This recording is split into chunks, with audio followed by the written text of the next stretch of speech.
Assalamualaikum warahmatullahi wabarakatuh. Salam sejahtera untuk kita semua. Rahayu, rahayu, rahayu. Sugeng rawuh para sedulur dimanapun berada. Kembali lagi di channel Pekon Mistis, tempat di mana tabir gaib dibuka dan rahasia yang tersembunyi terungkap perlahan.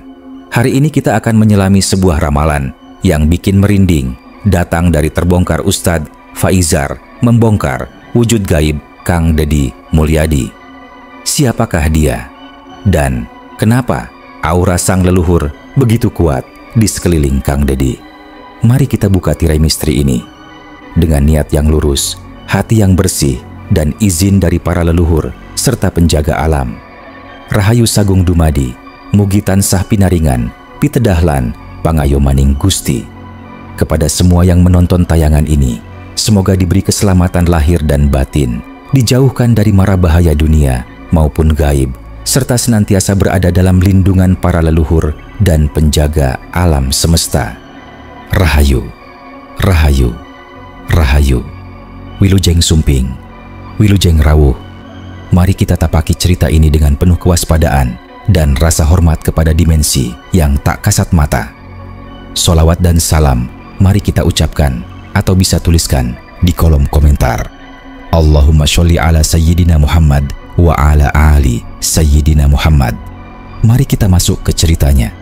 Di suatu malam Jumat Kliwon yang sunyi, Ustadz Faizar diundang secara pribadi oleh seorang tokoh yang kini tengah ramai dibicarakan, Kang Deddy Mulyadi. Undangan itu bukan untuk ceramah atau pengajian, tapi untuk melihat sesuatu yang selama ini disembunyikan dari publik.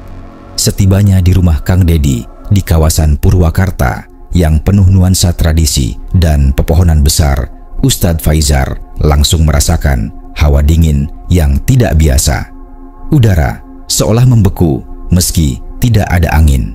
Tatapan Kang Deddy terlihat tajam namun tenang, seolah menyimpan rahasia besar. Kang Deddy pun berkata, "Pelan, saya tak bisa sembunyikan ini terus Ustadz. Tolong lihatkan dengan mata batin Anda apa yang ada di belakang saya." Dengan doa dan zikir lirih, Ustadz Faizar menurunkan sorban dari kepalanya, menutup matanya, dan mulai membuka mata batinnya.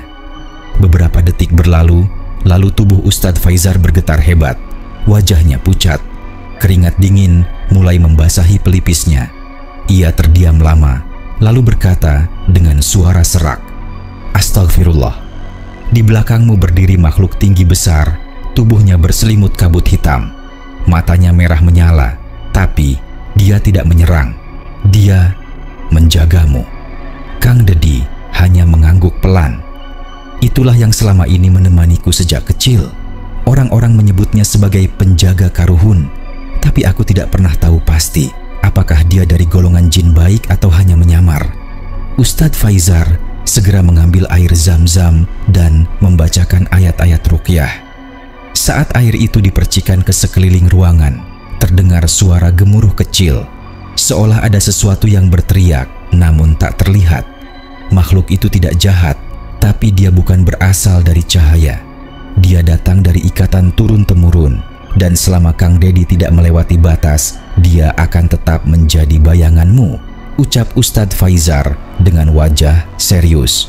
Sejak saat itu, Ustadz Faizar memperingatkan agar Kang Deddy lebih sering mendekatkan diri pada Allah, karena makhluk gaib sebaik apapun tampaknya tidak akan pernah bisa dipercaya sepenuhnya. Namun, satu hal yang masih membuat merinding.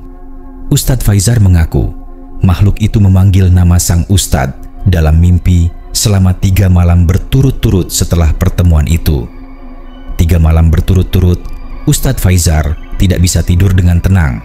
Di malam pertama, dalam tidurnya, ia melihat sosok tinggi besar berjubah hitam itu berdiri di tengah kebun bambu, mengarahkan tangannya ke arah Ustadz Faizar sambil berbisik lirih, "Faizar, Faizar." Suara itu menggema, namun tidak menyerang, hanya memanggil.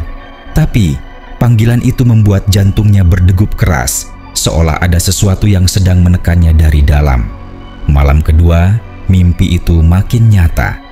Ustadz Faizar melihat dirinya berada di pendopo tua milik Kang Deddy. Di sana, makhluk itu duduk bersila seperti penjaga keraton. Di belakangnya tergantung puluhan keris dan pusaka tua. Matanya merah membara, tapi kali ini dia berbicara. Kau membuka mata, tapi belum paham. Aku bukan satu-satunya yang menjaga dia. Tiba-tiba dari sudut ruangan muncul bayangan-bayangan lain. Ada yang menyerupai wanita tua tanpa mata, ada yang berwujud anak kecil yang melayang di udara, dan satu lagi berwujud seperti harimau raksasa tapi tanpa kepala. Ustadz Faizar terbangun dengan napas tersengal, keringat membanjiri tubuhnya. Malam ketiga adalah yang paling mengerikan. Dalam mimpinya, Ustadz Faizar berada di sebuah hutan berkabut. Ia mengikuti suara gamelan yang samar terdengar dari kejauhan. Suasana hening tapi penuh tekanan. Ia merasa sedang diawasi. Lalu ia melihat Kang Dedi berdiri di tengah panggung batu tua, mengenakan pakaian adat Sunda lengkap, namun matanya tertutup kain merah. Tiba-tiba makhluk tinggi hitam itu muncul dari balik kabut. Kali ini ia membawa semacam tongkat besar dari kayu tua yang terukir mantra kuno. Jika kau terus campur tangan, Faizar, maka yang akan dijaga bukan hanya dia, tapi juga dirimu. Dan saat tongkat itu dihentakkan ke tanah, bumi berguncang. Suara gamelan berubah jadi lengkingan aneh perpaduan antara tangisan, tertawa, dan teriakan kesakitan. Ustadz Faizar terbangun dengan tubuh kaku. Tangannya membiru, seperti ada bekas gigitan. Azan subuh berkumandang. Tapi di luar rumahnya, terdengar langkah kaki berat, seperti sesuatu yang sangat besar, berjalan pelan mengelilingi rumahnya. Dan sejak malam itu, Ustadz Faizar menyadari dirinya kini juga diawasi. Sejak malam ketiga itu, suasana rumah Ustadz Faizar berubah drastis. Istrinya mulai mengeluh sering mendengar suara ketukan di jendela tengah malam, padahal tak ada siapapun di luar. Anaknya yang masih kecil mendadak demam tinggi setiap menjelang maghrib dan terus mengigau, menyebut kata-kata aneh yang tidak pernah diajarkan siapapun. Tutup matamu, ayah, dia sudah masuk. Di ruang tamu, lampu sering berkedip tanpa sebab, dan terkadang tercium bau dupa yang menyengat dari arah lemari kayu tua tempat Ustadz Faizar biasa menyimpan kitab-kitabnya. Suatu malam, ketika ia membuka lemari itu, selembar kain merah tua tergulung rapi di antara tumpukan kitab tafsir. Ia tidak pernah merasa menyimpannya. Saat disentuh, kain itu dingin dan basah, seperti baru saja diangkat dari dalam tanah. Rasa penasaran dan kegelisahan memuncak. Ustadz Faizar akhirnya memutuskan untuk kembali mendatangi Kang Dedi tanpa pemberitahuan lebih dulu. Ia tiba di rumah Kang Dedi saat senja menjelang. Namun, rumah itu tampak lebih gelap dari biasanya. Tak ada cahaya dari dalam. Pintu depan terbuka sedikit, berderit pelan, tertiup angin. "Assalamualaikum," panggil Ustadz Faizar. Tak ada jawaban, hanya suara angin yang seolah membawa bisikan samar. Sudah terlambat. Saat melangkah masuk, ia mendapati ruang tamu dalam keadaan kosong, tapi ada bekas dupa yang masih mengepul tipis di pojok ruangan. Di dinding tergantung lukisan yang tak pernah ia lihat sebelumnya. Lukisan Kang Dedi duduk bersila di antara 4 sosok gaib. Salah satu sosok itu sangat mirip dengan yang muncul dalam mimpi Ustadz Faizar. Tiba-tiba terdengar suara kursi kayu yang diseret dari arah belakang rumah. Ia mengikuti suara itu dengan hati-hati. Langkahnya pelan tapi tegas, menggenggam tasbih di tangan kanan sambil membaca ayat kursi dalam hati. Saat tiba di belakang, ia melihat Kang Dedi duduk menghadap pohon besar di tengah pekarangan, memunggungi Ustadz Faizar. Namun, yang membuat darahnya tersentak beku adalah sosok lain yang berdiri di belakang Kang Dedi. Sosok tinggi besar, hitam, bermahkota duri, dengan wajah yang perlahan berubah menjadi wajah Ustadz Faizar sendiri. Makhluk itu menoleh perlahan ke arah Ustadz Faizar dan berbisik, "Jika engkau sudah melihatku, maka bagian darimu akan tetap bersamaku." Dan tiba-tiba angin berhenti. Daun-daun di pohon diam, tak bergerak. Waktu seperti membeku. Kang Dedi pun berdiri, tapi matanya kini menyala merah, seperti yang dilihat dalam mimpi-mimpi Ustadz Faizar. Ia berjalan mendekat tanpa berkata apapun, lalu berhenti tepat di hadapan sang Ustadz. Dalam jarak beberapa langkah, Kang Dedi mengangkat tangan kirinya dan menunjukkan sesuatu segumpal tanah hitam yang masih meneteskan darah. Ustadz Faizar menatap gumpalan tanah hitam berdarah itu dengan mata melebar. Jiwanya bergetar hebat. Ia tahu itu bukan sekadar tanah. Itu adalah bagian dari dirinya. Simbol bahwa makhluk gaib itu telah berhasil menanamkan jejaknya dalam tubuh dan ruh Ustadz Faizar sendiri. Tiba-tiba tubuhnya limbung. Dunia di sekelilingnya berputar. Ia berusaha mengucap kalimat thayyibah, namun lidahnya terasa berat. Dari arah pohon besar, terdengar suara gamelan samar-samar kembali berbunyi. Irama yang sama, seperti dalam mimpi. Tapi kali ini nyata. Kang Dedi masih dengan tatapan kosong dan mata merah, berbisik pelan. Semua orang punya penjaga, Ustadz, tapi tak semua bisa memilih dari golongan mana penjaganya berasal. Tepat saat langit menggelap total, petir menyambar di kejauhan. Kilatan cahaya itu memperlihatkan jelas bayangan-bayangan lain yang berdiri melingkar di sekitar mereka. Bayangan yang selama ini tersembunyi dalam dimensi tak terlihat. Ustadz Faizar jatuh bersimpuh membaca ayat kursi sekuat tenaga melawan kekuatan yang mencengkeram tubuhnya. Keringat bercucuran, dadanya sesak.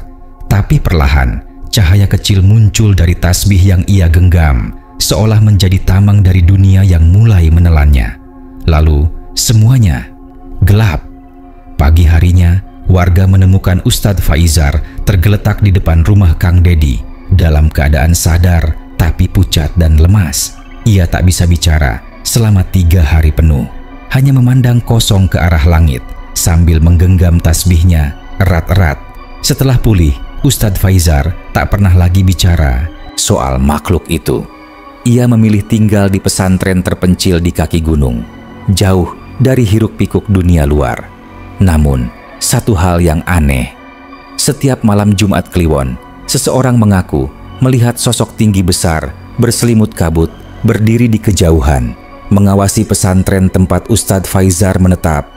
Dari balik pepohonan, dan Kang Dedi, ia tetap beraktivitas seperti biasa, dengan senyum tenang dan bayangan gelap yang tak pernah benar-benar meninggalkannya. 3 bulan telah berlalu sejak malam yang mengubah hidup Ustadz Faizar selamanya. Ia menetap di pesantren kecil di kaki Gunung Burangrang, menjalani hari-harinya dalam keheningan, jauh dari sorotan. Namun, ketenangan itu mulai terusik. Beberapa santri mulai mengeluh. Mereka sering melihat bayangan besar berjalan di sekitar pesantren saat malam tiba. Salah satu dari mereka bahkan mengaku melihat sosok tinggi berjubah hitam berdiri di pinggir danau kecil di belakang pesantren, memandangi kamar Ustadz Faizar dalam diam. Ketika ditanya, sang Ustadz hanya berkata pendek, "Jangan hiraukan, dia hanya mengawasi, bukan pada kalian, tapi padaku." Malam Jumat Kliwon kembali datang. Angin gunung berhembus lebih dingin dari biasanya. Awan menggantung rendah. Ustadz Faizar duduk di beranda kamarnya, menghadap ke arah danau. Tasbihnya tak pernah berhenti berputar di jemarinya. Tiba-tiba, terdengar suara langkah berat di halaman pesantren. Para santri berlarian mengira ada binatang besar masuk ke area pondok. Tapi saat dicek tak ada siapapun. Hanya jejak kaki raksasa yang meninggalkan bekas lumpur hitam dan bau tanah busuk. Di dalam kamarnya, Ustadz Faizar menerima tamu tak diundang. Sosok itu berdiri di pojok ruangan, samar namun nyata. Wujudnya tinggi besar, namun kini tampak lebih padat, lebih jelas. Matanya menyala merah menyala, seperti bara api, dan dari tubuhnya menguap kabut dingin. Makhluk itu berbicara, namun suaranya tak terdengar dengan telinga biasa. Ia masuk langsung ke dalam pikiran. "Kau tidak bisa lepas, Faizar. Kau membukakan pintu. Kau bagian dari perjanjian yang belum selesai, dan kini waktunya tiba. Tangan makhluk itu perlahan terulur, memperlihatkan segumpal kain merah dan seikat rambut putih, benda yang tak pernah dilihat Ustadz Faizar sebelumnya, namun terasa sangat familiar. Seketika itu juga, waktu di luar berhenti, angin membeku, lampu padam. Semua santri tertidur mendadak, seolah dunia menutup mata. Dan Ustadz Faizar, matanya terbuka lebar. Ia berdiri, tapi kali ini bukan dengan kesadarannya sendiri. Suara berat keluar dari mulutnya yang tertutup. Sekarang, penjaga telah memilih tuannya yang baru. Dan dari kejauhan, di rumah Kang Dedi Mulyadi, kain merah yang tergantung di dinding jatuh sendiri ke lantai. Kami dari channel Pekon Mistis ingin mengucapkan terima kasih yang sebesar-besarnya kepada seluruh penonton setia yang telah meluangkan waktu untuk menonton tayangan ini hingga akhir. Kehadiran kalian semua adalah kekuatan terbesar kami dalam terus menghadirkan kisah-kisah misteri, dunia gaib, serta rahasia yang tersembunyi di balik tirai alam nyata dan tak kasat mata. Tanpa kalian, channel ini hanyalah ruang kosong. Tapi dengan dukungan, komentar, dan doa dari kalian semua, Pekon Mistis tumbuh menjadi tempat berkumpulnya para pecinta cerita horor yang haus akan kebenaran dan makna di balik kejadian-kejadian tak terjelaskan. Kami juga berterima kasih atas semua like, komentar, dan subscribe yang telah kalian berikan. Satu klik dari kalian adalah nyawa bagi setiap konten yang kami sajikan. Teruslah bersama kami dalam menyingkap misteri, menguak tabir yang tersembunyi, dan menyusuri lorong-lorong gaib yang belum banyak diketahui. Dan ingat, setiap kisah yang kami hadirkan bukan sekadar cerita, tapi pintu menuju pemahaman bahwa dunia ini tidak hanya dihuni oleh manusia saja. Sampai jumpa di tayangan berikutnya. Tetap waspada, tetap berpikir terbuka, dan jangan lupa subscribe, aktifkan lonceng notifikasi, dan bagikan tayangan ini kepada teman atau keluargamu yang juga menyukai kisah-kisah mistis penuh misteri. Terima kasih, dan sampai bertemu lagi di channel Pekon Mistis. Rahayu, rahayu, rahayu. Wassalamualaikum warahmatullahi wabarakatuh.